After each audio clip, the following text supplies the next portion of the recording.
We are 1 week away from elections in the United States that will have a tremendous impact not only in the country, but especially on the fertilizer industry. My name is Corey Rosenbusch. I'm the president and CEO of the Fertilizer Institute, and I am joined today by our Senior Vice President of Government Affairs, Tom Lynch. And we're going to have a bit of a discussion about the election and what the impact will be and what we should be thinking about as we go into not just the election, but really the next 4 years. So let's just start with a little bit of what we might expect out of the election. Obviously, the Senate is more than likely to flip to be Republican. I agree. I think all they need to do is pick up one if they win the White House, two, and in some cases, West Virginia has really already flipped to be Republican with Governor Justice. Right.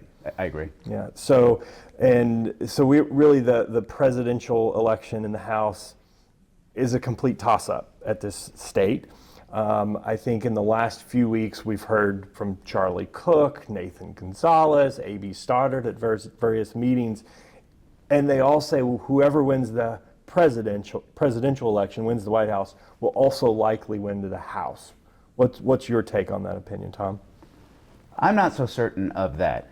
I can understand why that could be the case, but where the Democrats have a chance to win the House, in part is to win seats in New York, like across Long Island, or in California. And those are states that I think will not go for former President Trump anyway. I don't think that former President Trump prevailing perhaps will therefore be enough to drag those seats along into the Republican column. The Republicans can certainly hold on to the House, but I'm not so certain that I would rely upon it just being tied to the presidential contest. I think the Senate is more tied to the presidential contest, although I do agree the Senate is likely to go Republican. I think that's more a matter of degree. By how much does it go Republican? In a state like Ohio, where Sherrod Brown is on the ticket, but former President Trump is at the top of the ticket, and that's a state that's likely to go for him, then the possibility, however likely or unlikely, is for ticket splitting that saves Sherrod Brown's job. Yeah, and I've heard that winning not just for this term, but it could be years before the Democrats win the Senate back again, just because of even the next election and who's up and the way the map looks for the map Senate. Looks much more favorable to the Democrats in 2 years. 2/3 of the Republican seats, 2/3 of the seats up will be Republican. So the Democrats have a better chance to win the election in 2 years. But in very solid Republican states, though. That's true. That's a fair point. Yeah, that's true. But then it gets into states like what happens in Georgia as an example, which previously went Democrat and perhaps could go Democrat again. Sure. So let's look to the future, and rather than spending too much time on what's going to happen next week, let's talk about the White House and each potential candidate winning. What do you see as seeing the biggest impact on the industry with a Trump versus a Harris White House? With a former President Trump White House, I think that we would have more of, as he did in his first term in office, rescinding a lot of the regulations that went into effect in the preceding administration that dealt with things like environmental issues or labor issues, including things like unionizing and things like that. With a President Harris administration, I think you probably also see maintaining a lot of those kinds of regulations. I think then there are also a couple of issues where, for the Trump administration, the legacy issue that I think he cares very much about preserving is the Tax Cuts and Jobs Act from 2017, which in 2025 will start to face expiring provisions. For the Biden administration, which a President Harris would be carrying out the legacy of, the legacy issue is the Inflation Reduction Act, similarly. For our industry, that matters in terms of, from the Trump perspective, things like the corporate tax rate, which is currently at 21%. Or with the Harris administration, I think it matters with things like the production tax credits under Section 45, which get into incentives for hydrogen manufacturing or carbon capture and sequestration or clean biofuels manufacturing, where our role gets into what is the carbon intensity of the fuel feedstock that goes into the manufacturing of the clean biofuels. In both regards, I think you would see one side or the other seeking to maintain what they previously achieved, and I think we would be in favor of seeing each of those issues get maintained. So we had the American First Policy Institute, for those that don't know, that's kind of Trump's think tank on policy this summer at our executive committee. And they told us two things. One, they're going to be ready to go with over 1,000 executive orders on day one, to speak to your point about overturning policy decisions of the Biden administration. And then second, that there will be a full out, effort to get rid of everything Inflation Reduction Act. So two questions. Can they really do that without congressional support? And especially in areas where red districts are going to benefit significantly from some of those 45 tax items, and agriculture for that matter. I think you're right on that. I think, it's easy to have a campaign focus. It's easy to have campaign promises. It's easy to have notions of what you prefer to do when you come in. But as case in point, Vice President Harris says that she would like to see the tax rate for the high earners and high earner couples be restored to 39%. But then you run into, or you collide with, what happens when you have to work with the United States Congress. And you could be possibly dealing with a split in the Congress of majority for one party in one chamber, majority for the other party in the other chamber.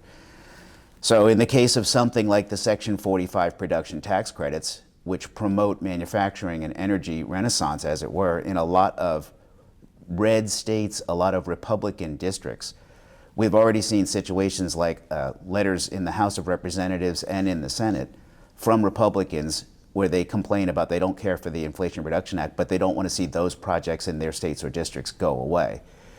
And right now, the majority leader of the House and the Speaker of the House are both from the state of Louisiana, which benefits from a lot of those provisions.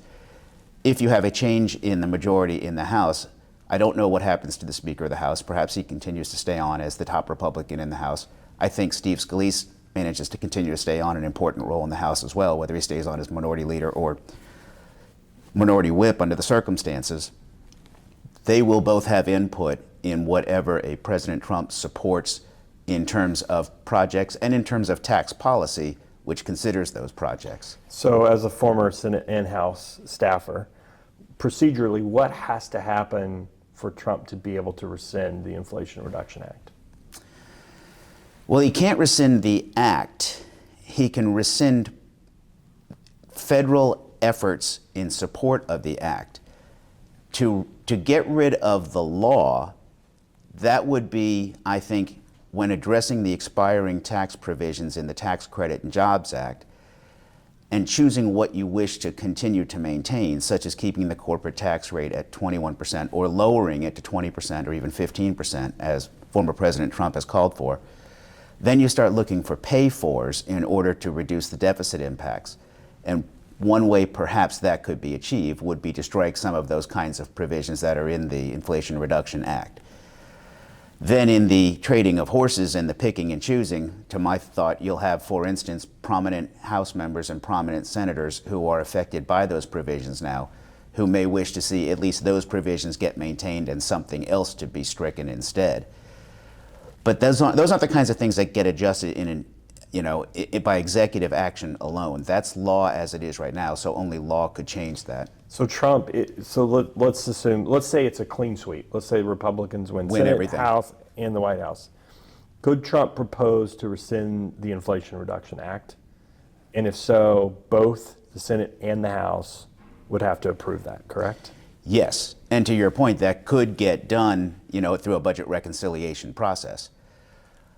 I think even then, you'll see senators and congresspersons weigh in support of protecting some of the provisions, especially because it's tax credit eligibility. It's not based on grants. It's based on addressing things through lower taxes, which is a matter of Republican ideology, is an important keystone of kind of thinking. Even then, though, he wouldn't have enough of a majority in the Senate anyway, right, for it to pass the Senate? If it's under budget reconciliation, he would only need to win by one vote. And insofar as West Virginia is likely to go Republican with Jim Justice replacing Joe Manchin, that gets you to a 50-50 tie in the Senate at the worst consideration for the Republicans. If they can win elsewhere, like in Montana or Ohio or Arizona or Pennsylvania, then the issue is a matter of how much of a margin do they have. But if it were only 50-50 and you had a Trump administration with J.D. Vance as the tie-breaking vote, that gets you to the 51st vote. I noticed you didn't reference your old state of Montana in that list. Oh, I thought I did, but to that point, I think that's one where the Republicans stand a great chance of winning. Yeah, pretty. With Trump at the top of the ticket as well. Right. Not a lot of vote splitting there. Yeah, I think that's probably true. So let's look at a Harris administration. What can the industry expect if we have a Harris administration? And at least during the election campaigning process, there is a general sense that she has moderated quite a bit. Do we think that's the course a Harris administration would stay? Or do we think the Harris candidate in 2019 rather, would be more realistic of a Harris White House? Yeah, good question. A Harris White House is likely to run into a Republican Congress anyway. To me, that seems to be a moderating factor anyway. Whatever provisions she would seek to negotiate in a tax bill, I don't think that you're going to see Republicans willingly go along with, for instance, raising the tax rates on higher earners or corporate tax rate or anything like that. So I think that, insofar as I don't think that the Democrats could have both chambers of Congress and the White House, I don't think you'd see a budget reconciliation effort in the same kind of way as potentially could be achieved with the Republicans. I think there has to be give and take at that point in time, which will have a moderating effect. What happens in terms of regulatory actions for labor organizing, for occupational safety and health? What does an EPA under a Harris administration EPA? look like? I would think that it's, and I would wonder what you think as well on this, but I would think what you would see is a lot of the same effort that you've seen from the Biden administration. The one moderating thing that strikes me especially about that is what happens at the Supreme Court. With the decline of the Chevron doctrine, in the case was Loper and Bright Enterprises versus Gina Raimondo, who's the Secretary of Commerce, the Supreme Court has largely said what is not really supposed to be the operational methodology by which courts review cases filed against federal agencies. The Supreme Court hasn't really said what is the operational methodology. The Harris administration would probably be likely to proceed as the Biden administration has been doing, but probably also would face litigation that could well go back up to the Supreme Court, that could well have a curb on what the Harris administration could pursue on environmental issues, perhaps not only on environmental issues, but certainly on environmental issues, among other things. Yeah, I mean, I have no personal insight other than to say that I think under Biden we had Administrator Regan, who has, I think, greater political ambitions. I think he wants to be governor of North Carolina one day and knows that he needs a record that, frankly speaking, in a very conservative state needs to be a little more balanced. I think we've had a fairly moderate EPA, to be quite honest, under Biden. I know a lot of people would disagree with me on that, but generally speaking, compared to perhaps what a Harris administration would look like, where I think it all comes down to who she appoints. That's an interesting point. It's a very interesting point, yeah. You know, as you think about having to please all parts of the party, I think that's where she's going to have to give in to some of the extreme parts of the party and put a very progressive leader into an EPA. So I think that's the most concerning part of a Harris administration is what EPA regulations look like, depending on who she appoints there. That's an interesting point. So I wasn't working here during the Trump administration. What's your insight on a possible return to the way the EPA operated under Trump? Well, I mean, I think you're going to see a lot of that recycled. I don't know who's going to want to take that job. I think that's a good assumption. Yeah. I mean, I think that's the hard part as you start to think about who fills those positions. That's an interesting thought as well. Let's look a little bit immediate post-election. Any prediction on how long it's going to take to actually know the results? It won't be election night. It won't be election night. I think you're right. In part because some of the voting cannot begin until, some of the counting of the voting That's right. cannot begin until election day in some states. And I think that there is a significant likelihood of litigation from one party or the other. I think I read that the Trump campaign has already budgeted $140 million for litigation. I don't know what the Harris campaign is budgeted, but I presume they're budgeting as well. I also wonder about, from a House, really more than the Senate, I wonder from a House perspective, will there still be election results coming in over a period of a week or more? Will there be challenges to election results? And will you find yourself into December, perhaps even into January, with a race or two races unresolved? Mm-hmm. Because the majority could even hinge on that kind of a 2 or 3 seat range, depending upon which party you're talking about. I mean, you know, the Senate didn't get resolved in 2020 until January 5th of 2021. Because of the Georgia runoff. Because of the Georgia runoff.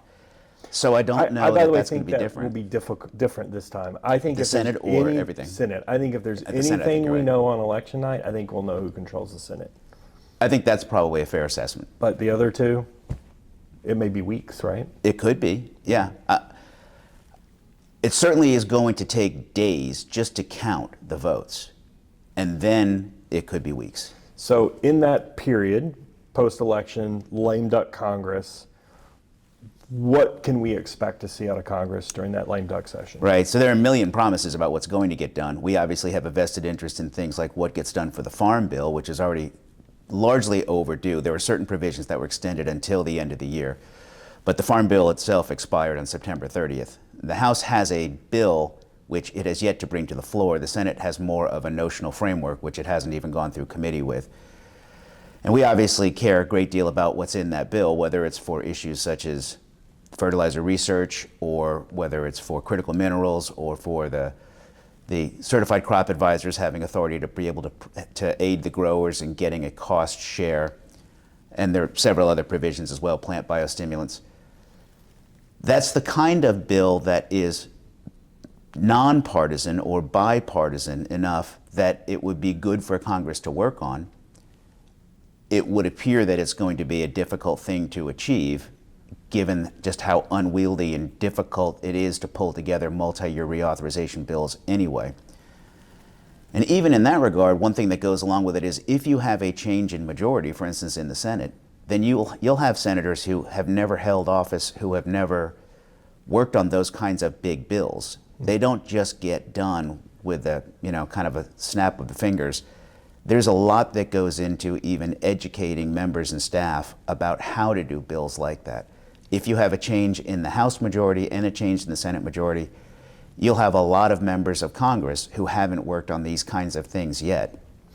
And they'll want to have say in the outcome. So there's a process that has to occur there that takes a while before you even bring back the same bill that your chamber considered in the preceding Congress. Then there are other things that have to get done, like the appropriations bills, which obviously have to get done. There's time crunch on that. The National Defense Authorization Act has to get done. There's a time crunch on that as well. So Congress will have a full plate when it comes back after the election. No matter who wins. No matter who wins. TFI is focused on advocacy. That is one of our core competency. Tell us a little bit about how you and the team are preparing for whatever the outcomes would look like. Well, these sorts of discussions that we're having even here, we have had those discussions internally, trying to game or gauge who's likely to be in which seats, who are likely to be the chairpersons in the House or in the Senate. What are their policy initiatives? I don't think we can know within the administration from one side or the other who's likely, for instance, to be the EPA appointee. But we try to at least see the broad contours of what would a President Trump stand for, what would a President Harris stand for, what were the compromises that they're likely to have to make, even if they want to get half a loaf. And I do think that those big legacy issues, the Tax Cut and Jobs Act on the one side and the Inflation Reduction Act on the other side, are key things that people are going to be willing to fight hard to try to hold on to what has been achieved. Whether the compromise that needs to occur will occur, that if so, it probably won't happen quickly, but potentially we can get to those sorts of things. And that will have impacts for our industry in one way or another, whether it's tax credits or effect on the environment or corporate tax rate or what have you.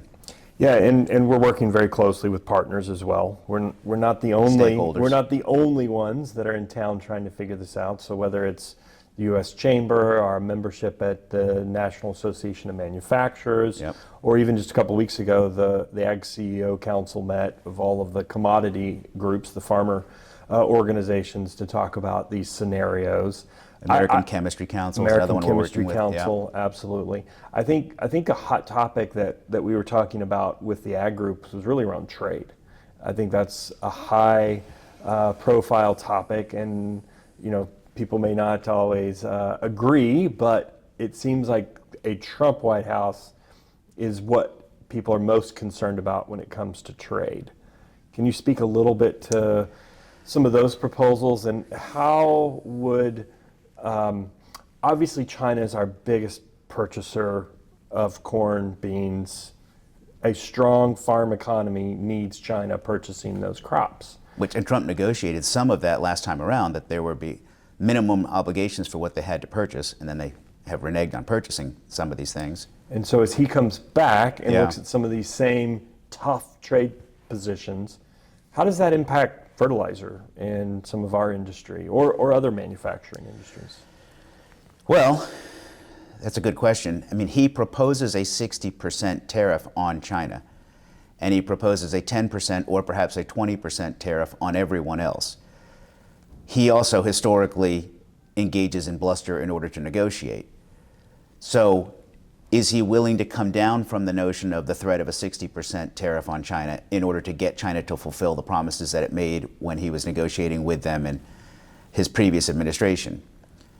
I kind of am inclined to believe, and I can't specifically prove it, but I'm inclined to believe he would be willing to back off of those demands if he got the larger thing that he seeks, which is the successful trade policy as he perceives it.